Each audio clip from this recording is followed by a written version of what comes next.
Right, we're back for the second episode of, I don't even know, technically we do in theory on Last Free Nation. We did at one point try to do like seasons based around like, you know, usually in League of Legends you could actually just do it specifically. They actually have an official season. We don't really do that in League, so whatever. But we'll say this is like the reboot. So it's episode 2. We did the first one, obviously, where we did the whole preamble and then also sort of chastised all the horrible people for sending Pimp all those mean messages and writing flyers and throwing them around the streets of Cologne. Totally unacceptable behaviour. But now it's just time to talk about some CS, though. So here's the thing, though, Pimp. This is also the nature of podcasts, sadly, which is we used to have a joke back in the day on By the Numbers that we actually have a conspiracy theory that by the end of the show, companies in esports had figured out if you don't want us to discuss drama, you just drop the drama one day after like we recorded, because I think we used to record every Monday or Tuesday. And the amount of times, mate, that drama would come out on a Wednesday. So it had like the maximum chance to sort of be out of the news cycle again by the time it was next week. I almost feel like that would transfers because, mate, we just did that whole episode about Spirit, Zway, what does the future mean? And now we know that basically they're already changing the Spirit roster anyway. Tane's here, apparently, by the way, look, as usual, any news coming out of the Eastern European scene, if you haven't noticed, it's not that it's wrong, it's just that they tend to oversex and overhype the number on the transfer. I would just say take every number and take a few 100,000 off of you, probably more in the reasonable range. But presumably this is $1 million at least, something in that range, you know, quite a nice amount of money to sign Tane from Heroic. And essentially, this is what's funny. We can sort of tie this straight back into what we were sort of discussing last episode,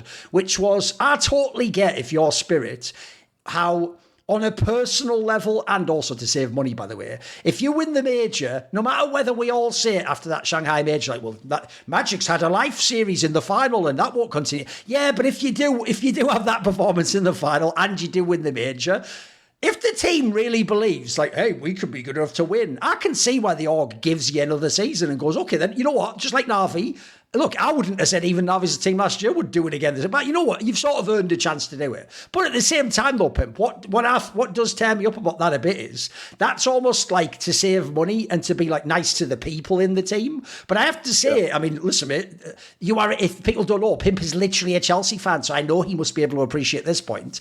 If you are in high-level sports, though, and you are ruthless and you want to win, bro, you literally, if you have the money, should sign players, you know about this, mate, should sign players every single offseason if you can. If you can make your team better, you just do it, because you never know what the other teams are going to be like. You never know what's going to happen to. By the way, the obvious angle in Spirit is, God forbid Donk ever stops doing 1.4 ratings events, suddenly we're going to need another player. So they've done this move, which quite frankly is the opposite of that approach of sort of give people time. Like Zontix has just won Cologne and he's basically been told, like, congrats, you actually played well, you're fired, like that's it, you're on the bench, or who even knows what you. So what do you think of this move today coming in for Zontix? Basically, like, right, it's after EWC is the premise, right? I think they play that and that's after was like the official reason. Yep. So it's actually kind of like the opposite philosophy. What do you think of this move, Pimp? I love it. I can't help to think back of the Vitality move when they removed Dupree and brought in Flamesy after winning the major. I think that was one of the most underrated moves ever. I think that's ballsy. Exactly how it should be. Yeah, exactly. It's like you described it pretty well. Look towards football, look towards any sport where there's actually an awful lot of money involved, where you have to be 1 or 2 steps ahead all the time. We often complain in esports that, money are tight and we can't really figure it out, but we're also acting like we're small boys league in terms of how we do transfers. Whenever you suggest that replacing Dupree with Flamesy back in the day, that was actually a good move. People get on the fence, they get emotional. You can't kick a play after winning a major, and same here, you can't kick a play after winning Cologne, and now they find it back, and et cetera, et cetera. I absolutely love this move. If they believe Tane is a better player than Zontix and they can slot him in to their team, believing that will make the team stronger, I don't give a fuck whether you won 3 tournaments in a row. It'll be the same with Vitality. Let's say the Vitality actually went on a run, and won 6 or 7 tournaments in a row. But in that period, Messi was kind of not performing to a high level. Obviously, he's doing well. But if you could then get the chance of signing, I don't know, Jim Fat or some bit, or whoever else who could slot into that role, I don't give a fuck how much you won up until that point. If it makes your chances of winning in the future better, then you have to make that move. So your analogy in terms of saying that the players kind of earn the right to show if they can do it one more time. Sure, I buy into that. But from a pure cynical point of view, as a guy who is just invested into watching, Counter-Strike, and I just want the teams to be at their absolute best. I don't really care what players are playing or any of the personal relations. I think this move is baller. I think Tane is a great player. I've been calling him out ever since he joined Heroic and ever since I saw him play the first time last year, that he's a proper talent. going to Spirit is perhaps a little bit surprising in the sense that it's a big move and it comes with big expectations. That being said, if Spirit believes that he's going to slot in and do just slightly better than Suntix, I'm all for it. Yeah, I've got to say, this is actually a move that I think sort of a slam dunk. Like, I don't really see the downside on this, especially because, like, I noticed people already have done the thing they do with, like, every Falcons move, where they try to make it seem like the player has to literally take every CT roll and every T roll. Otherwise, it's not like the right move or it's going to make it trickier. But I would go the other way on this one, because to me, actually, I think one of the problems they had with Zontix in Spirit is, in English, the term we use is called idiosyncratic. It basically means, like, you're, like, really peculiar in a very specific way to you, though. Like, essentially, like I would be that sort of person as an analyst, isn't it? I'm not like the traditional analyst. I don't do my style. And if you had me on a desk, people either have to adapt to me or I have to adapt to them. I can't just do a normal style. Like, I'm not someone you just throw in there. So I would say he was like that as a player. The problem I always thought you had with him as a player was I thought he had a very strange player profile, because I do think, sadly, that he did almost always get hated on, especially because, by the way, I think, like, Magix is the person traditionally you'd hate on in the squad because of his role, but because he came across so well on camera, whereas actually Zontix doesn't even try in that sense. Like, he literally is just like a fucking replicant out of Blade Runner who gives off no emotion, and you're just like, holy shit, is this guy a robot or something? So because he give off none of that, and then his game, here's the problem, his game isn't sexy. His game is like actually sort of, it's actually sort of the boring, like, meat and potatoes play you want from someone who's like an Anchorage fucking late round player. Just play really standard. The joke even his style of play wasn't sexy. He doesn't even shoot you in the head. He really does just do like some old school, like, 3 bullets to the chest kills you too. It's like he was doing that shit, you know. So what the problem is, I get why some people were never up on this guy. And also, if you are just like a Donk super fan, it'll look like him and Magix are just dragging you down all the time. You're the reason Donk doesn't win, even if he scores a million, basically. But the problem I have was he was a good player. I'll never say, I don't know that he was ever actually an elite player. I did have a problem with him being like the third best in their team. But here's the difference. If they'd have chosen to stick with this way lineup, I still think he could have been like a functional player, and they could have won with some of the Z guy. So my angle is this. One, I actually think already that was such a strange player that it doesn't even matter to me if Tanae or Zwe play the roles he plays. I think between the two of them, they've both shown, by the way, they're pretty good mechanical players who are inexperienced but showed good things at like one level below. Between the two of them, you can figure out these roles, mate. If anything, you could even argue maybe this opens a bit of the game up for Zwe too. Maybe they like find a compromise where some of them get some aspect of the game, some gets the other. Because I agree with you. The Today guy, I actually think, is one of the players when he joined Heroic that just looked, eye test just looked like an obvious signing, mate. I didn't necessarily think it would be a team spirit. Obviously, that's like the top of the world, but I did think he was better than Heroic, put it that way. I thought he was kind of like, he should have been himself maybe in a G2 type team or something. You know, I think he deserves a better team. I love this move, mate. I actually think this, the key thing for me is this. I don't know how you work it out if you're Halley or Chopper, but again, listen, you figure out the roles, mate, because if you can get this to any more firepower than the last roster, we had this discussion. I said, well, mate, Donk's ready to just win everything. He's just ready to win every tournament out there. Like, this is also super spicy for the whole, like, let's see these guys against Vitality. Let's see these guys against Falcons and Mouse. Let's have them all those matches. Yeah, I think there's two main takeaways from what you said right here that I really want to hone in on. First being that if you compare Spirit to the counterparts, you know, if you compare Spirit to who they contest trophies against, Vitality, Mouse, let's say Falcons in that mix as well. And you said it yourself, if your third best player is Suntix, you compare your third best player on the other teams as well. Third best player in Mouse, Spinks, significantly better than Suntix. Third best player in Vitality, Flamesea, I'd say significantly better than Suntix. Third best player in Falcons, you know, Kyusuke, Monisi, Nico, take your pick. Significantly better than. Yeah, exactly. You know, that's the whole point, that if that's your third best player, then that is going to be perhaps a bit of an issue. Then the good thing for you, if you're Spirit, you got the absolute best player in Duncan in that regard. But still, you know, that's a way of upgrading your team. Another one is Suntix and the potential, right? If you're Spirit and you're like, does he get any better the next 12 months? Odds are that he's not going to get any better, right? He's been around for a long time. We've seen his level. As I said, I think he's also a bit underrated. I think Suntix is a great player, and I think he can join another CIS team and bring them up to a very high level as well. He's not going to be done for. You know, it's not a player that leaves this team and then we won't see him again, unless there's some personal sides to this we don't know. But the potential of Suntix has already been seen. You know, he's not going to get any better. He's not going to up his rating by 0.1, you know, for next year or whatever. Whereas if you sign a player like Tinair, we don't really know his full potential, still relatively new, a lot of potential to develop, coming into a team as well, getting to work with Halley. So I think depending on pretty much no matter how you look at it, from different angles, I think it's an upgrade. And I think the upgrade may not only be right now in this very moment, but I think the upgrade could be very severe in 6 or 12 months from now. So again, if you compare Spirit to the counterparts in Vitality, in Mouse, and in Falcons for that matter as well, now you signed a third best player that is actually, maybe even going to contest to be the second best player. I think Tenea with time could be up there in the leagues of zero. Maybe we'll have to wait and see, but I really do believe that Tenea has an awful lot of potential. Question is, can he get the roles where he gets to express it? Is it maybe a too big of a step for now? I don't know, but just the fact that you have a quote-unquote third best player within your team that is comparable to your competition, that's a step in the right direction, also for the future for Spirit. So as you said, I love the move. I think I do feel bad for Suntix in a sense. I don't think he didn't play his way out of the team. No. It's not like he had bad performance that then made he's not going to be part of the team anymore. There's just another player right now on the market, apparently for $1 million. A little bit expensive, I'd say. And still, that is potentially a better fit. And as you said, if you can upgrade your lineup, I don't care when you do it, I don't care how you do it, you have to do it. Simple as it is.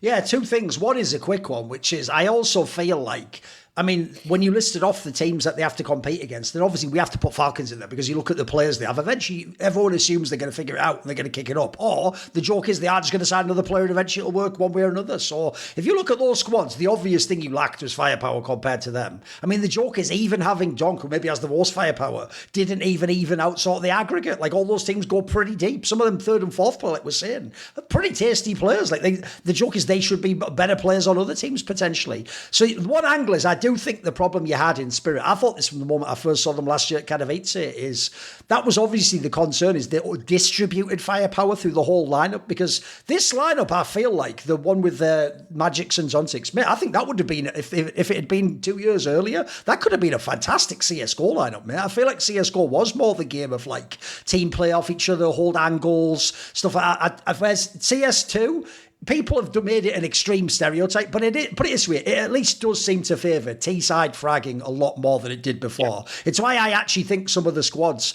it's why I always think the real one that torments me about the whole Falcons move is people think it's just Falcons, the fact they didn't have nerds. I feel like that lineup just might not have worked in CS2, mate. Again, we'll see if any of those players ever rise to the top again. That was a lineup from CSGO where they sort of min-maxed the skill and the roles, and it just was like what I always call like a canny squad. Like, you're not supposed to be the best, but you got something, there's like a special quality about you fit together. Essentially, chemistry was one of the things I thought teams like that I emphasised. Whereas I do think in CS2, you almost can't get away with it unless you've got a certain threshold of skill, and this does match it. But also, when you said that, that's the biggest problem you have right now is the classic one of all the players that get caught when it's not their fault, Pimps or Dexter on Falcons. The joke is, on paper, he never should have been caught. He was just the MVP of a fucking tournament. And they had to say, sorry, it literally is the Nork device thing. Like, we've got fucking Monacy joining, and even he had to sort of be like, yeah, well, understandable, thank you. Like, you can't complain. But then he sat on the bench all this time, and we're like, when are you going to play? What are you going to talk? Well, the one problem with Zontix is this, right? People might not know this because it hasn't been brought up, because understandably it's a sensitive topic, but obviously he was a Ukrainian playing in a Russian team with all Russian players. And I can tell you, the few times I tried very carefully behind the scenes last year, sort of asking, like, what's the deal with that? Like, does he not have a problem with that? They said, oh, don't worry, he gets like hated on quite heavily, actually. Like, apparently people do criticise him and ask, like, why do you play for that team and stuff? And maybe you should do like a lot of the Ukrainians in CS have and split over and not play with them. So the one angle I have is this, right, which is I'm going to look into this. I'm just floating this now. I have no concrete information, which is I'm going to actually go and try and dig into that a bit more very carefully to find out what is his situation, because I saw someone imply, this is why I'm going to be careful about it, I saw someone imply that maybe the reason he played in Spirit was maybe he is one of those Ukrainians who does live in the eastern part, where some of them do essentially think of themselves as more aligned with Russia, or they don't have a problem with Russia or something. So I'm going to look at that. The reason why I say that is because if that isn't a problem, bro, if it's just that he was the one weird Ukrainian guy playing in a Russian team, but technically he has no problem with Ukrainians, the rest of the spoken world, an obvious team to me, because I'm assuming he can speak the biz, because maybe Navi can consider him, mate. If Navi doesn't want big name players, I wouldn't hate a player, because I think that's the sort of player, mate, you need to have. Like I say, I don't think you just throw, he's not a plug and play player. You don't just throw this guy in a squad and go frag. Like, I feel like you need someone like a Blade or someone to figure out how you're going to use this player. Because like I say, I actually feel like he got too hated on Pimp. I feel like people really acted like he was shit, whereas I always used to watch him and go, look, he definitely, by the way, as famously came back to haunt him with that pressure comment, he definitely definitely would sometimes choke. I'll give you that. If you put him in a big semi-final, he's the one I was always a little bit scared about. But I always used to tell people, for me, it's never like he choked most of the time. He's more one of those guys you flip a coin. Half the time, maybe they do. Half the time, he's just fine. Like, me, in this Cologne that they just done, I thought he was totally fine. He was just a pretty good player. Like, he's not a superstar, yeah, but he's a good player. So the obvious question, as you say, though, is, I think just like Dexter, I think his talent deserves a team. I think if Tessus gets benched, he deserves a team. The question is, though, and I'll throw it back to you, can you even conceptualise where that could be? What sort of a team do you think could need him? Where would you see him go? What do you think? Yeah, that's a really good question. No, I think VP is sad and mad about the timing. To be honest, I think VP. Oh right, yes. To get a player like Sontics, not against Perfecto, but Perfecto is a bit of a gamble. Has been out of the game for quite some time. Sure. I think you slot in Sontics instead of Perfecto, and that team starts to make an awful lot of sense. In that regard, not that Perfecto hasn't done well for VP, but I think Sontics would be a better fit and a player you could just slot in straight away and get results straight away. So I think that's an opportunity if Perfecto doesn't work out, if someone else in VP doesn't work out. Seemingly, as you said, like I don't know if he's willing to play with another Russian squad. Who knows? Seemingly, maybe he is. Internationally, I mean, he does speak English to some degree.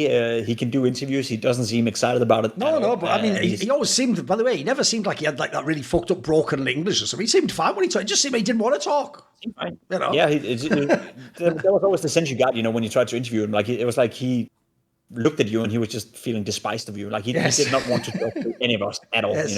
Whether that was me, Freya trying to do interviews, or James Banks easily, who is usually a guy who can get everyone to talk. Like, Sontics just didn't give a damn, So I don't know. I also do want to throw into the mix that's the one angle we always have to keep in mind. Like, we do not know how they act in practice. We do not know how they act, when they're traveling, when they're at tournaments. And judging from his body language, not the most exciting guy to be around. Maybe he's a jokester. Who knows? Maybe he's always, coming into to practice with a good move or a good energy. But he strikes me as a player that is just a bit, bored in a sense, and he doesn't add any energy to any team. And sometimes I think there's also a level to accept that when you're on a team, you need a certain amount of energy, and I don't see any of the Spirit players, really being that hyped up guy.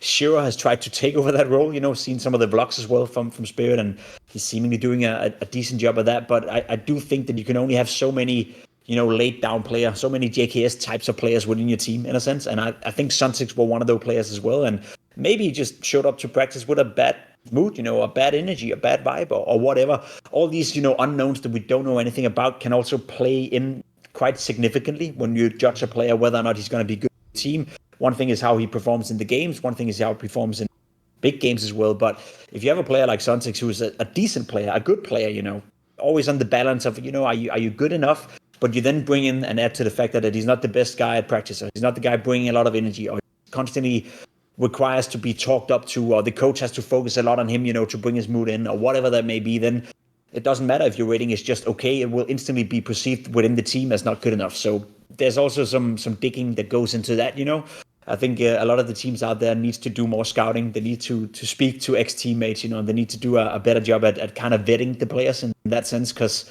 the amount of times I've heard of, organizations signing players and then be like, oh, we didn't know this about you. Oh, we didn't consider this. And now you just spend an awful lot of money and you destroyed 6 months of progress, signing a player that was never going to fit in. Shocks, great example in Team Liquid. Horrible due diligence done on that part, I feel. That could also be the case. So I don't know enough about Sontics to have a qualified guess whether or not he could go international. But just based on the player type, VP would be a great fit if he wants to and if they want to. Being as, obviously, we've been watching The Blast Bounty recently.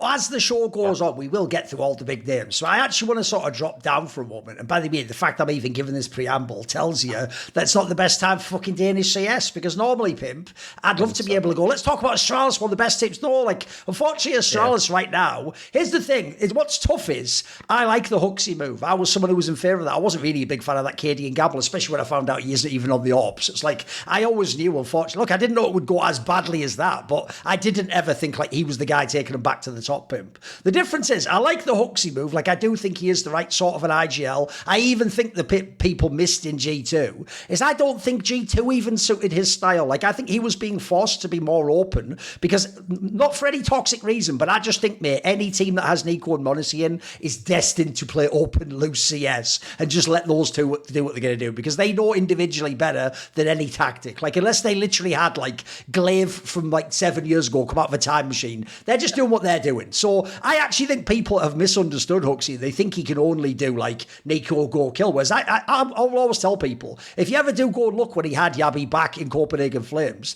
they definitely ran a bunch of tactics in that team. And actually, that wasn't a super talented team. That was a team that was like making use of different pieces in its own interesting way. It had to like specialise on certain maps. So I do think he's a good signing. But the problem is, there's something missing in this team still, Pimp. Like, this team just can't have like 2 tournaments in a row where they look really good. They can have one where they look good and then one where they look average or whatever, right?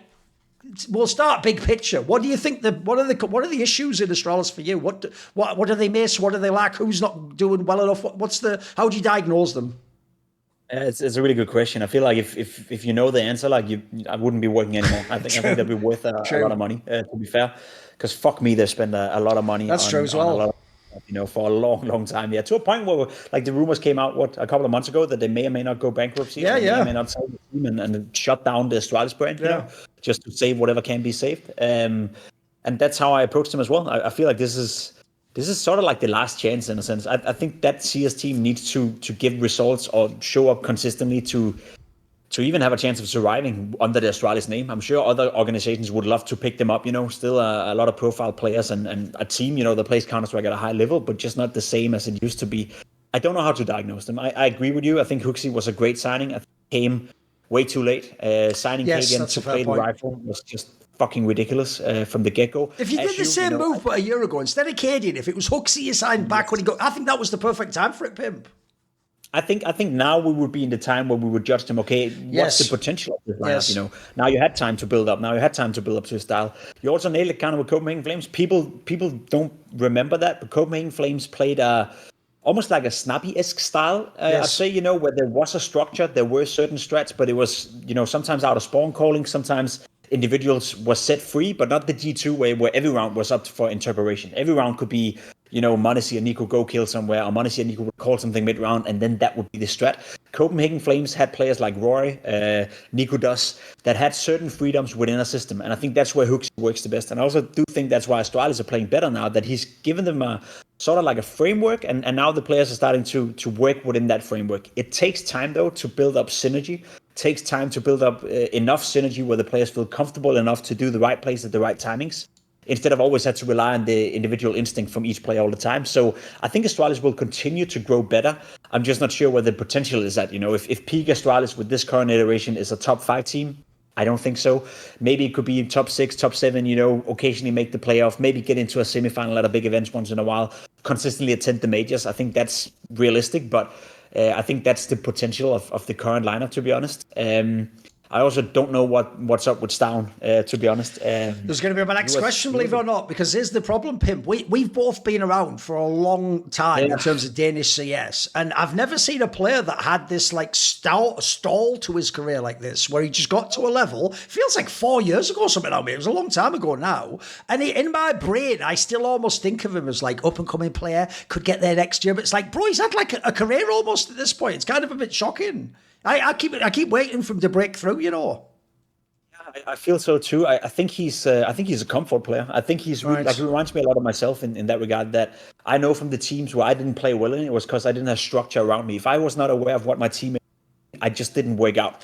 And when you think of Stown, it's the same thing with him. When he was playing with Cadian in Heroic, where everyone knew their role every single round, the synergy was the best in the world. Despite the player materials and the individual firepower, not even close to be the best in the world. They had periods where they played like the best team in the world.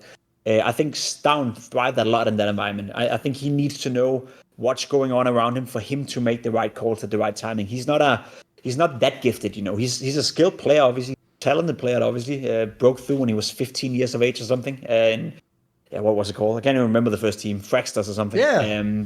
Obviously a very talented guy, but not that talented, We're not talking about a Nico. We're not talking about a generational talent. And I think that's where he kind of stagnated now. Now with Huxley coming back into the mix, I think he's getting more and more of that, security around him. He's also started to play a little bit better. So I hope that can revive him. And I think that's what it needs, I think Astralis needs sort of, not necessarily a star player, but someone to back Device up. Because Device is also not the same player he was 3 years ago. So the problem for Astralis is right now, if there was a Danish glaring talent out there, if there was someone, where you felt, we can bring in this guy and he will definitely elevate the firepower within the team, they should do it, and I think they would work out. I think Astralis still have the quality to be a top 5 team with everything they have to work with, but there's no one to pick up. Danish Counter-Strike is in a dire street. It's probably the worst it's ever been since, Astralis broke through, since TSM in 2015, 16, or wherever that was. And there's just no one else, there's just no one obvious to pick up. There's just a lot of recycled talent or a lot of players who's just not good enough to make that step. So to be completely honest, to answer your question and revert back to it, I think Astralis is unfixable. I don't think Astralis had 3 years where they fucked up massively by signing the wrong players at the wrong timings and nurturing the talent in a horrible way. And there were so many mistakes made, from a management point of view. I think Astralis nowadays, they missed that window of opportunity where they could still fix it. Today, I don't think they have that move. I don't think there's players that actually suits Astralis or are good enough to join Astralis if they want to keep it Danish. So it's almost like there is no way of fixing Astralis. It's almost unfixable unless these 5 guys are going to work it out. Then you can argue, you can change one player, bring in another guy who's really good, but it's just going to be a lot of sidesteps right now. So I think, to answer your question, I don't think you can fix it. I think you have to accept that good, I think on a good note, Astralis is going to be a team that makes playoff occasionally at a big tournament, and that's good enough. But that's it, until another talent comes into the mix, or until a point where maybe Astralis shuts down, or they go, listen, we want to sign international players. We're going to revert the team to be an English-speaking team. We're done with, trying to milk the Danish crown, who, by the way, is fucking tired of you having been milked for 5 years. So I think unless that happens, then I don't see how you fix Astralis to a point where they become a team like Na'Vi, or a team like Falcons, or a team like Mouse, for that matter, who's in contention to win trophies. That's just not realistic at the moment. No, I even think that's why the Huxley signing is a good last thing to do almost, because to me, if he can't make this team some sort of tactical machine that overcomes the fact that I agree they don't have the same raw firepower. They don't, basically, the joke is their generational player is still devised the same one we've all been using for the last 10 plus years. There needs to be another one. I know what you mean. There isn't one though, mate, because I can tell you, I agree with Stown. To me, the problem with Stown is he was quite a well-rounded player who at one point, even though he choked him, it was quite consistent and would give you good output. But if you ever watched his POVs, no one was ever having their mind blown by that. There's no videos look at the aim tech of this guy. There's not, you get that about fucking Russian rookies nowadays, but no one's ever done that with Stown. It was just more like a good player. Yabi, to me, he's never supposed to be a star player. He's more like the X Factor, win you a clutch share there, or have an open, when he was playing aggressive roles, have an opening round where he shoots 2 people in the head. The real problem we have in this player, that's the thing. He's a good third player. I agree. Yeah. And then here's the thing. To me, Stair, sadly, they have abused him a bit in this squad. Abused him as a workhorse. He is a good player, maybe an above average player, but he's also not a superstar player. He's just a player for me who's just good in sort of semi-aggressive roles. You just don't make him the pure entry or whatever. But the issue you have, is you don't have a generational. There's not even one to recruit. The joke is the only other player who, in theory, even was vaguely in the scene, who I think came close to that talent, was Blame F. And spoiler, they already tried that. That was something they tried for many years. You could even argue they wasted his time like a workhorse for a couple of years when he was carrying lineups with people forget this. He was carrying the lineups with buzzing people to top 4 at Colognes and stuff. He's a very good player, but also, by the way, himself a very idiosyncratic player that the whole team almost has to be based around. So I know what you mean. I actually do think you nailed it there, mate. In talking through all the options, I think you arrived at the obvious last option, which is Huxley. You really are our last hope, mate. You're Obi-Wan in Star Wars. Please, Huxley, help us. You're our only hope. Unless you can make this team tactically so smart that they can overcome the firepower gap, the obvious angle is you can all speak English anyway. Just start going international. Because here's the difference. As we just talked about some of the past roster moves.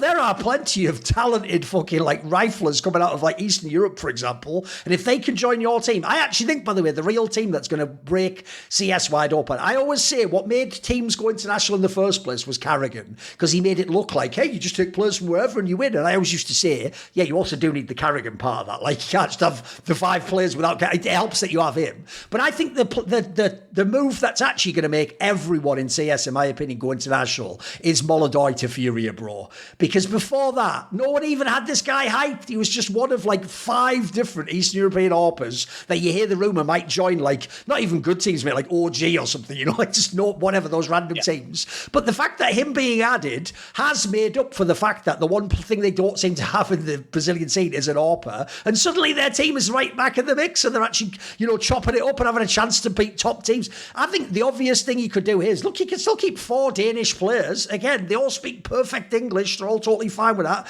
You just bring in like 1-star Eastern European rifle prospect, and mate, this team could cook. It could be a really good team. I don't even think you'd have any of the problems that you did have on teams that changed to English. Look, Danish people's problem is just people not liking their accent. They definitely can all speak totally fluent English. Come on.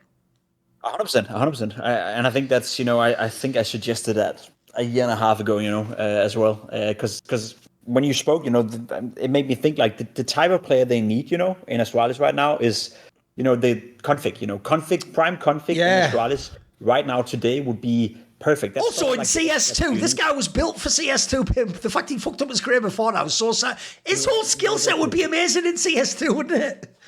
He would be fantastic. I think like when he broke through, easily one of the most talented players. Like not a hard worker, not a smart guy, just not meant to be a professional, but my God, was he good at playing the game, But that's the type of player they need. And as you said, you don't find that in Denmark, but you can definitely find that internationally. You can definitely find that maybe even on Face It, to some degree. Yeah, and you'd be in a position right now where you're willing to risk it.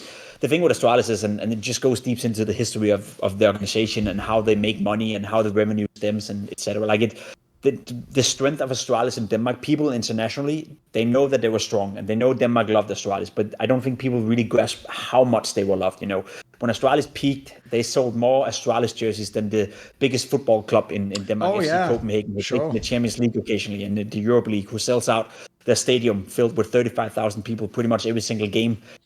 Still, they sold more, jerseys than that big football club and had more revenue in that regard.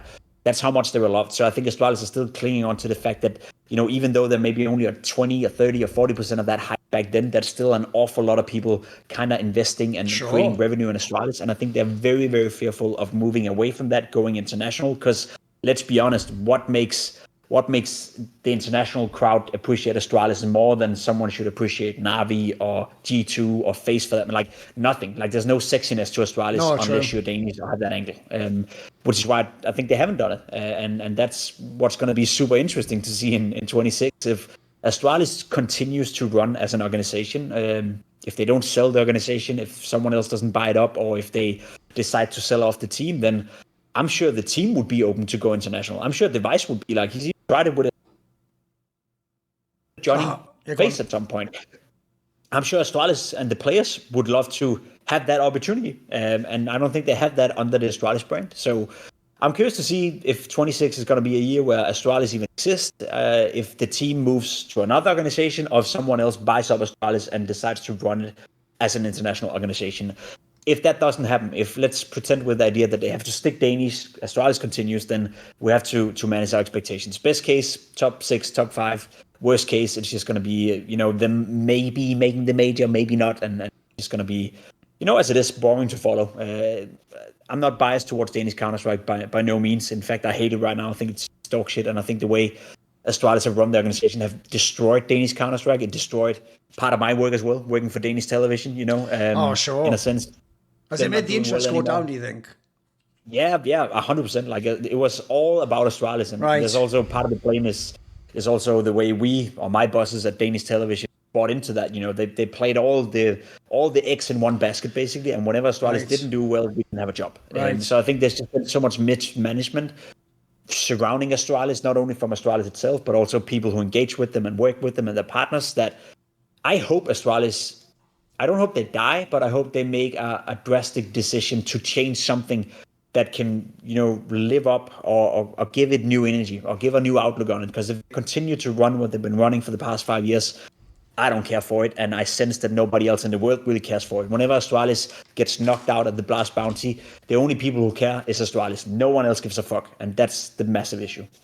No, absolutely. No, by the way, I hadn't thought of that angle, but you're right. The problem is at the moment, if the perception of the management and the organisation of Astralis itself is our identity is core to the whole lineup as Danish, then yeah, they're not even. Then that's going to be the box that they're going to be stuck inside. They're never even going to consider it. Because I agree with you, especially considering Device played in that NIP team, mate. I'm pretty sure he'd just be open to it. Like someone like that wants to win, mate. They're not going to just go down with the ship for the sake of just being Danish. Maybe you can still have 4 Danish players. You can still essentially be Danish, but like in all the interviews you can do it, but let's just have like one fucking adopted Eastern European rifle god. How about that? Then we can win some tournaments, boys. Because that's also what frustrates me, Pimp, is as soon as you open the door that the player doesn't have to be Danish, mate, you can keep most of the squad. Like I say, you could pick the 4 players you want, take the one you're kicking out, who might even be a down, who knows, bring in like the rest of the squad to be there. Like I do also think people do this thing where they're so happy that Device isn't washed, because he isn't. But they do that thing where they like lie to themselves that he is like as good as he was like 4 or 5 years ago, though. Whereas the problem is he's between the two positions for me. I'd say it's more like if old Device was like a 9 out of 10 every game, I think it's pretty fair. He's obviously not a 10 out of 10. He's not peak Simplo or Ziwu or whatever, but he's like a 9 out of 10. Like a very good player. I would say the difference is modern Device is more like a 7 out of 10 every game. His good games in 8 out of 10 and his bad games are 6 out of 10. So he's still a very reliable player. But here's the thing, mate. That can't be the only star name, though. Especially as I know Down sadly isn't going to show up in the playoffs. Like, I also need a rifler too. Like, I can't go hey Device. Like, do some old fucking 2018 shit. Like, it's unreasonable to even expect that. I don't think that's where he's at in his career. Yeah. You know what our issues? The more we talk about this, the more I think about it, you know? I mean, you think like the perfect player to join Astralis right now would be a config-esque player. And that made me think, okay, who else is like a config-esque player, internationally speaking, who's a talent, who's maybe available or who won't be costing $1 million, you know? PR from Gamer Legion. I think PR that's a pretty good one, yeah. Talent. Yeah, rumor towards G2, you know, if somehow, some way you could convince him to join Astralis, that would be a much better team. But that also made me think, I feel like right now, if you signed PR and you signed Riz and you signed Ash as a coach and you brought those 3 elements into Astralis would be a significantly better team. And it almost sounds ridiculous to say that, yes, you take the best part from Gamer Legion, but let's be honest, Gamer Legion is not a team that is even remotely supposed to compete at the same level as Astralis. Yet they are somewhat similar. Riz, you know, a player who's been around forever, a player who was stuck in NIP, seems alive in Gamer Legion. Seems to be renewed. Maybe he's not a star player, but Riz is not worse than Stown is right now. I even argue that he's maybe performing better. I think PR is a great prospect for the future. Only a question of time before he moves on to a better team. And Ash obviously has a coaching ability. Again, Rogga, I don't know if he's going to make the difference. I think Rogga is actually a decent coach, and I think he's getting too much flack for what he did in OG. That's also under very limited restrictions. Sure. And I think the same for Astralis now. Like, who's he supposed to sign outside of the whole Caden bringing in? That was a bad idea, but was that Rogga? Was that Kasper Straube? Who knows? I think PR, Ash, and Riz would make Astralis a better team, but that also is to me a clear sign of where they're at right now. 3 players from Gamer Legion makes Astralis a significantly better team, which I think it would, you know, depending on who you replace. Then you also find yourself in a position where, well, you're not competing for trophies, right? So I think at some point they have to make the sacrifice, and I think part of the problem as well, from what I hear internally as well, from people who has worked in Astralis or been around the team, like, I'm sure if you walked into the Astralis office, they still see themselves as a top 5 organization in the world. You know, they still see themselves as like a rule breaker or an organization that has attraction power, where players should be like, yeah, we want to join Astralis, big brand, you know, rich history. All players right now are looking at Astralis and being like, why do we want to join? There was even rumors that they tried to sign Acor as an AWP player when no one wanted to fucking join Astralis, and he said no. You know, if you get to a point where you can't even sign tier 2, tier 3 Danish talent because they don't want to join you, maybe you shouldn't be thinking on the office levels, you know, that, yeah, we're still an attraction power. We're still a bit like, it just feels so disconnected from the world, and it makes me fucking mad talking about it, because I do want something to be shaken up within that organization, and I just don't see it happen. Maybe internally it's happening. Who knows? I hope so. But from the outside and the way they communicate and the way they project themselves, I almost feel bad for the players, because I think Astralis, as we spoke about as well, I think right now Hook, Vice, and the boys are doing a decent job with what they have to work with. They're getting better, and I do think by the end of 26 they will be a significantly better team. So for me, it's not on the players. It's always been on the management of Astralis, and I think there's so many different ways to critique it. And now we're in a window of opportunity.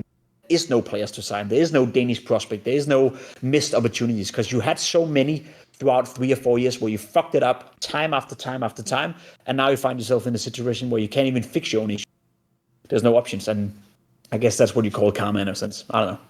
No, I mean, what's basically caught up with them is they did essentially for years get to have the unfair advantage that even in the era when all the heroic lineups were actually better and used to outperform them, and in terms of if you were a fan of In the Server, obviously that's the team you'd rather watch. If you ever went to any event in Denmark, obviously Astralis was way bigger. In the same, the obvious analogy would be, if you look like last season in the Premier League, Newcastle is a much better team than Manchester United, but Manchester United is an enormous club, mate. One of the biggest clubs in the world. The joke is, this is why I use this analogy.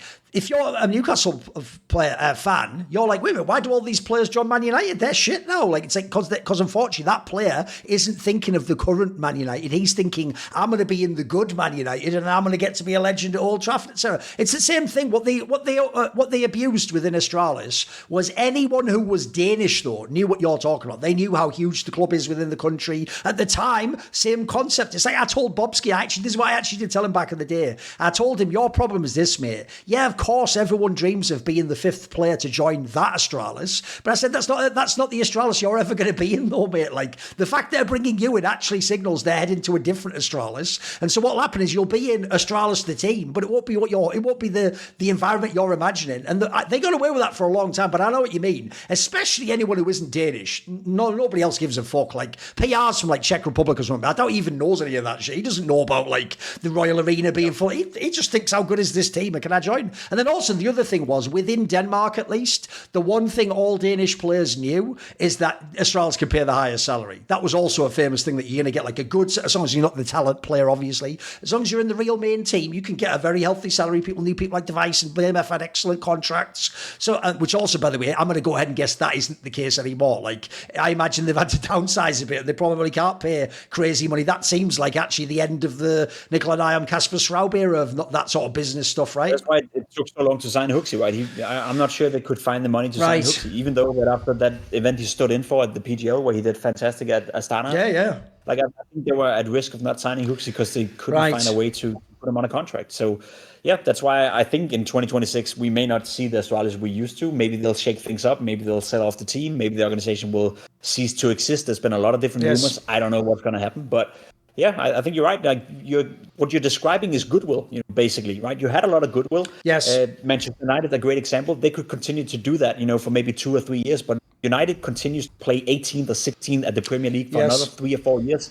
They won't be able to attract the good players. They will move to the good teams. And the same thing happened in Astralis. You had 2 or 3 years where you bought goodwill because you had such a fantastic period, and then you managed to fuck up not only 1 year of goodwill, not 2, but 3 or 4 years of goodwill in esports, who's only been around for 15 years. It's crazy, but it's also a case study in how not to do. So I guess, they made history in more than one sense. Congratulations. Even though I will say, I definitely didn't ever sit down, Pimp, and in my brain run through the idea of like, what if Rez, the old NIP player, that's a new one on me. But actually, as you say it, mate, it's a better idea than it initially sounds. Because I will say, I do watch a lot of Gamer League and stuff. Because I'm biased. Like, I actually know Ash. I've done a whole show content with him. He's also one of those people, I think his story's kind of cool. I think he is necessary for the scene. So I also follow him because I want to see, to me, again, to give a football analogy, he is like one of those people, like, I don't know, David Moyes or something, where you don't give him the best team, but if you give him like an average team, mate, he'll overperform. He'll have him in way better shape. You'll get that player that you thought was all right, and suddenly you'll look at, hey, this guy could be an international or something. So I do think if you look at Gamer League, it's sort of almost a test case of what happens if you take a tier 2 team or org,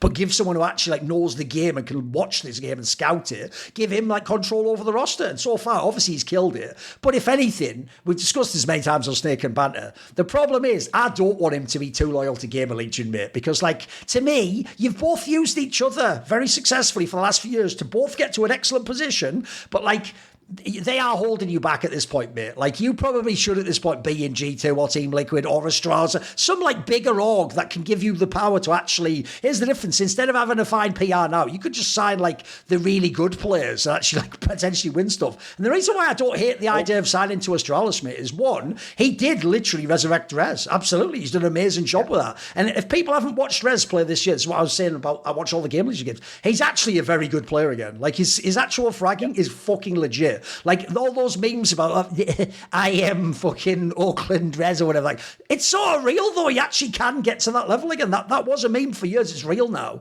But the other reason why you sign someone like an Ash is if you are going to open that international door, mate, that the cheat code of that guy is how many different players he finds. It's not like he's still working with the original Gamer Legion from 2 years ago. He's had to swap basically all the players, but he's got an unreal eye for finding the next one. So I feel like, especially Pimp, if we're an org that doesn't have millions to throw around, we're not Falcons. You actually need the guy who has essentially he's trying to be like Arsene Wenger, mate. My joke is, I always tell people this story. It's not that Arsene Wenger, by the way, signed, Thierry Henry and these mega players that people knew had talent. The crazy ones is where he would go, and for real, he was like scouting the like Cameroon League to find George Weah or something in the 90s, which is like, what are you doing? But that's what this guy does. He watches all the fucking online cops and all the shit games none of us care about, and he finds, and the key thing about that sort of person is why they're worth their weight in gold, is because they find you the guy, here's the example, they find you like a wrinkle, but before he's joined NIP and he's got the $1 million buyout, you need that guy where you're the one signing him for the 50 or 100k, you know what I mean? Like,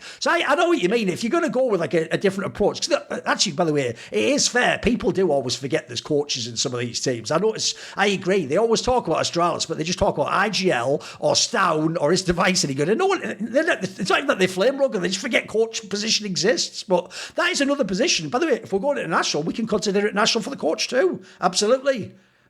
Yeah. I think that's totally fair. Yeah, it's.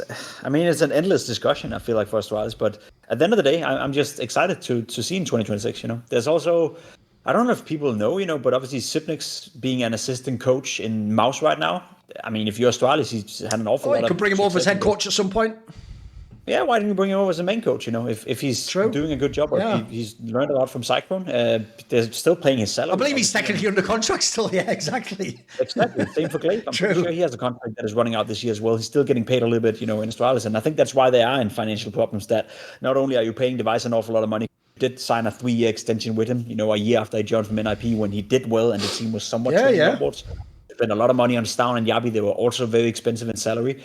And you have two players like Glaive and Sipnick who hasn't played for your organization in 2 years, and you're still paying them an awful lot of money, right? So it's just, I don't think people grasp the severity of how mismanaged it's been and how much it limits Astralis right now, which is why I hope for 26 that, go international, do something, shake it up, and let's see what happens. And until then, let's see if we can get the most out of this team. And I mean, by all means, if they become a top 5 team, or if they make final at the major, in Budapest, then continue, then you earn the right to maybe give another shot. But the second it doesn't work out, be ready to hit that red button and then change direction. Otherwise, it's just going to be 2 more years of people moaning about why Astralis are not good. And we know why, we know why, because they don't dare to do shit anymore. And that's the issue for me. By the way, I don't ask this because you have a past connected, you'll know they did that. I just ask purely as an outsider. Is the sense within Denmark and the Danish, is the sense that Glaive's just done? Do people think he's just not going to get another chance? Because I was listen, it's not the idea he was like kicked out of Ents, but as far as I can tell, they themselves have just moved on. Like, for whatever reason, no one seems to ever bring this guy's name up, mate. He never gets put forward in those conversations. Of what if this person is there a sense that he's just done in his career, mate? What's going on? I think it's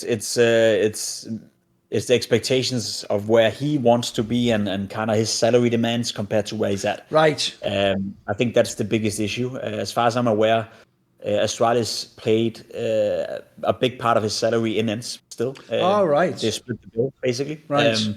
And I'm pretty sure Glaive's contract runs out now, end of 26, which is why Ents had to renegotiate with Glaive. So if he wanted to stay with Ents, then Ents would have to cover whatever salary demand Glaive would have from 26 onwards. And I don't think Ents felt that was a good deal for them. Maybe I'm pretty sure they valued him. I'm pretty sure they would have liked to keep him around. And could they split the salary with Astralis for another year? They would have. But paying his full salary for themselves was not worth the investment. So I think that's where it's at.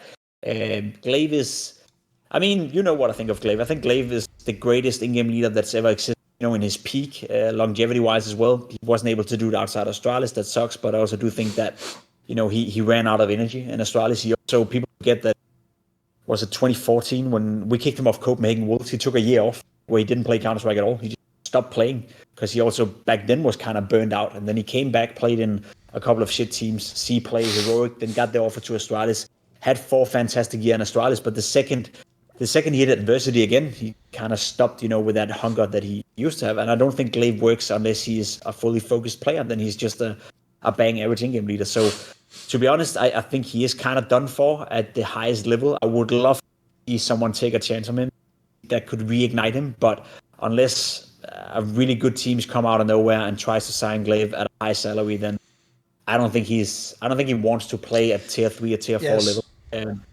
anymore. I don't know if... Yeah, I don't even know, man. BC game, if Nexa doesn't work out with Simple, lots of money, why don't you take a chance and bring Glaive in to play with fucking Simple and see what happens? It seems like a bit of a joke anyway. But outside of that, I have a hard time coming back to anywhere it's worth following, to be honest. No, I know what you mean. There's actually two factors that are a problem for him then. One is, as you say, I mean, people forget, he just had a family. So he's one of those people who doesn't want to start over his whole CS career like he's 16 and play for $2,000 a month. Yeah, he probably wants a healthy contract, which the problem then is that limits who you can join. You basically probably need to join a top org. But then the problem is you haven't had any results. So you also have the angle where it's quite comparable as an IGL to the position Simple is in. In theory, a bunch of people would want Simple. A bunch of people still think he could be awesome. The real problem is, though, no one can really answer, and I don't care how many times Simple tells us this, we're talking about to know it as a fact. We have to actually know deep down that he really is totally committed to CS2. You know what I mean? You have to know that he is really just going to play for 6 months now, no matter what. No matter how, if this team loses every map online, he's still going to try super high, he's going to grind. No one can answer that, unfortunately. And I feel like at this point, it's not even about answering, it's about just doing it. So I think there's a similar thing. I think the real problem you had in ENCE was they barely ever even went to any fucking lands, mate. So you never really got the kind, that's where people would have been able to judge Glaive. If anything, I actually think people did temporarily get hyped when they won that Elisa tournament last year. The problem was, right after that, they didn't have the major. They basically just had a massive break, and they even actually lost online games that made everyone just forget about the hype. So I know what you mean. Even though I do think there are people in the scene who do still believe in him, I think the problem is his name's just never going to be the one that comes to the top of their mind when they make a move or they're considering people. Because I know what you mean. It's like part of you is scared also that if you sign him and it doesn't work out, he just retires or something, or it's like the last 6 months or something. It's a tough spot to be in. I just wondered for your case, because listen, I'm sure you're like me. It's more like, because I do think he is comparable to Simple in that sense. I think IGLs aren't about raw talent in the game anymore. I think if you have a mind like him, Carrigan, fuck it, throw them all in there, Snappy. It's the reason I never gave up on Snappy after Falcons. It's more like the same question. Is he still into it? Does he still want to be the best? If he does, I think players like that, if you give them the right environment, they can still be quality pieces, I think Snappy's even shown it now in NIP, right? He's been written off 50 times over. Yeah, exactly. And I think that's the issue. I think mentally, Glaive is not at that point anymore. I don't think he wants bad enough anymore. I don't think he believes in himself anymore, to be honest. And even when, I remember when he got booted from Astralis and when they brought in, was it Blame F or Blame F took over in-game, whatever. Even internally in Astralis, they were he was still doing a good job. He was still working hard. He just didn't work a lot. It's obviously you can sense when priorities are changing. You said wife, family, kids, etc. There was just a bit of a change, and they felt that maybe it was still in there somewhere, but they couldn't get it out of him. Which is why it would be fun to see Glaive join Gamer Legion. I know that's not going to happen. No, because that's not the project. But I think a guy like Ash could maybe get that in him. And I very much agree with you. It's not whether or not he's good enough or whether or not he has the qualities to do it. It's whether or not he wants it and he still believes and is willing to work hard enough for it. Because, as I said, no one I've ever played with or heard about has ever been better than Glaive in his prime. Not even prime Carrigan, not prime Fallen. I don't give a fuck who you are. Prime Apex, for that matter, if we consider Apex to be prime right now. No one no one has been or will probably ever. That's tough to know, right? But probably will ever be as good as Glaive as an leader in his prime. He just had a sixth sense for the game no one else had, and I think even speaking to Dupree as well, working with him as talent, he very much agrees with that. I don't think Dupree holds Glaive to the highest standard as I do, maybe, but I think at the end of the day, whoever has ever played with Glaive will tell you that he was the smartest guy around ever. Carrigan will say it. Pronax back in the day when he was, in-game leading Fnatic, said he learned a lot. There was even this, I think we spoke about that as well, the faculty team or whatever team it was, where Glaive, Pronax, and Carrigan was playing on the same team, and they were like, yeah, Glaive is no doubt, no shout. He was the best man for the job. So I think that speaks volumes to that as well. It's just a question of whether he can find that inner fire again. And I think him staying in ENCE for as long as he did and being okay with having these long breaks, as you said, where they don't go and just play online Counter-Strike. He's basically playing Counter-Strike to make a living now. And the second you hit that notion, you're done for at the top level. Yeah, it's why actually, well, you know, when fans do that thing where this is, by the way, this is what you call in English humour a self-report. You don't know that by saying this answer, you're sort of telling on yourself that you're an idiot, which is, you know, when a fan goes like, well, I'd still play if they gave me millions. It's like, I'm sorry, there isn't a player like that in the world, I'm telling you. Even the person who might even lie and, you know, flex like, oh, I'm just doing it for the bag. You have to, on some level, actually love the grind and playing, etc. Like, it's true. Someone like Simple or Glib, for the way, if they can get their spot on a team, in theory, they should never retire. They could make a lot of money for the rest of the thing. But the difference is, as you can see with someone like Simple, who, by the way, could make literally millions immediately if he was at the top team now, unless he actually really loves the game, you just won't get through the weeks, mate. It'll be too much. You'll break. It'll be like thinking, I don't really actually want to get healthy when I go to the gym. I just want to look amazing at the very end. It's like, you'll never get there, mate. You have to sort of embrace the grind of each day. And you even have to use the analogy, you even have to enjoy like the strain and the feeling of the muscle moving. If you don't get into the minutiae like that, it's just going to, the long-term big dream, you'll never get to that point. Because I also think what this ties into is a reason, Pimp, why I actually do think Carrigan's case as like, could he be the GOAT IGL, has gotten stronger. It's not that he's won that many more championships. He's won quite a few, but he hasn't won like anything close to Glave's amount. I think what people are realising is really incredible is, it's so insane to how many times he, at the end of the year, comes back and the next year tries 100% again. Like, that's the craziest thing. This guy has like almost unlimited appetite to be great at Counter-Strike. I'd even say the same thing with the great star players. Like, you know what? I was myself a skeptic of Ziwu, but one thing I'll give him full marks on is, much like a Simple and a Nico, this guy just never stops, mate. He never has, like, his idea of a down year would still be a fantastic year for anyone else. Like, that's the great, a lot of players can have the one amazing year, the two amazing year. Like, I can tell you, I'll try not to speak too much out of school, but this is things I know from behind the scenes. Put it this way, Pimp. It wasn't just that like weird football injury that Olaf Meister had back in the day when he was the best player in the world. I also think if you know him as a person, he never really had that like Michael Jordan, like I want to step on your throat and kill you all. Like, he's like more of a chill guy, you know. So it doesn't surprise me he had years afterwards where he wasn't close to the best player. He was just a good player or a team player. It's actually so rare. And Glaive had it for a few years, but this is why if you ever really can go like 10 years at the top, you deserve to be treated like a god, mate. There's something special about your personality at that point in time. That it's not that like the others are whack for not having it. You're special if you have that, though. That's why I do think those players with the crazy longevity deserve the props, mate. Yeah, I agree. I think that's why it's always, you know, whenever you discuss with, it may sound harsh, you know, but an average fan or an average dude who's never been competing at a high level, I don't think people grasp how hard it is to, as you said, come back year after year after year after year, or come back after, you know, you have a summer break, you have a winter break, and every time you have to recalibrate and then come back as hungry as you were before, and maybe even hungrier, you know, because the level is getting better and better and better. It's longevity is one of the most underrated aspects of being a good Counter-Strike player, and we always speak of Counter-Strike players in the moment. How good are you right now? Risk is a good player now, but he's never going to be a superstar again. You know? But he can still be a valuable asset to a lot of different teams. But the fact of the matter is he's been around for a very, very long time, since 2015 or 16 when he joined NIP. He's been competitive, playing at a high level. And I think once you retire and once you think back of Risk in 5 or 10 years, you know, you'd be like, okay, that was a damn good player. Maybe his peaks wasn't as high as an Olaf Meister or who else, you know, but he actually remained competitive for a far longer period. And I think that is something you can appreciate if you've been a competitor yourself, because that's, at the end of the day, that's why I stopped my career. I was 21 or 22 when I stopped, because I lost the desire to do the work. You know, I was always grinding and working hard, and I pride myself to be one of the hardest working players of my era, almost. But I also didn't realize at all that for me doing that in 3 or 4 years, that meant my career was going to be short, you know, and I just didn't have the hunger to do that or continue to do that. So I don't know how Kerrigan does it. I don't know how Dupree did it for such a long period. I don't know how these players who've been doing it for such a long time. And I think part of it is winning. You know, winning keeps you hungry and winning makes it fun. But if you're struggling and struggling and struggling and struggling, then you're probably not going to stay around. Kerrigan probably could have been a great example of that when he joined, was it Envious or something, you know, for half a year trying to build a shit players and whatever, you know, and that didn't really work out. You know, and then I think he got a good offer in Mouse, and then he went on to win something.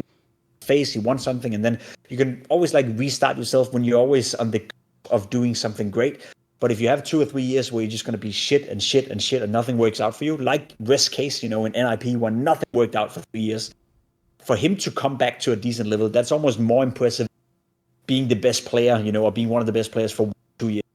for Rest to make a comeback where he's arguably, in top 30, top 40 of the riflers available years where everything was just shit. I don't grasp how he did that. I wouldn't be able to, and that's why I quit. But he kept around, So I appreciate that. I appreciate longevity more than I think people in the business, people who's tried, people who, even yourself, with the way you do content, where you just never stop. You've been involved in a lot throughout the years, right? You just continue no matter what. I think people in the business respect and appreciate that way more than people who just follow Counter-Strike 1 or 2 years. They can't really grasp the concept of, oh, he's been trying for 7 years. Well, I didn't even watch Counter-Strike 7 years ago, so why do I care? I don't think you're good now. So having those conversations with fans who hasn't been around for a long time, to me, useless in a sense. Doesn't add any value. No, put it this way, on my side, on the content side, I would phrase it this way. Someone might launch a podcast. It might be amazing. It might be a pro player, might be a scene figure. Everyone might be loving it for the first few episodes when they have like their famous friend guest on, some player. All I'll say is this, as someone who's done thousands of podcasts, let me know when you get to episode 50, because until you get to that point in time, you might not even be here in 2 years. You know what I mean? Same argument as with the players. Yeah, there's a lot of people, especially when we're going on stats, they have a 3-month period, they look amazing. They have 1 year where they're awesome. Like, that Olafmeister one's a great example. If you went to the end of 2015, bro, you could have thought Olafmeister would end up as the GOAT of CS. He looked unbelievable. But within something like 2 years later, he was not even in the conversation. People don't even put his name in that convo with Simple. And I mean, the joke is even Cold Zero doesn't even get in there anymore because that was only 2 years on paper. So yeah, it just shows how ruthless the industry is. But that's also why, I know what you mean. That's why people who have done it a long time, we know that like you can have moments where you peak, you can have moments where everything's going great. But the question is, what is like the long-term prospect? Because if you really do like have excellence year after year after year, I agree. That shows like an extra quality about you. That's just very rare. I think it should be celebrated, yeah.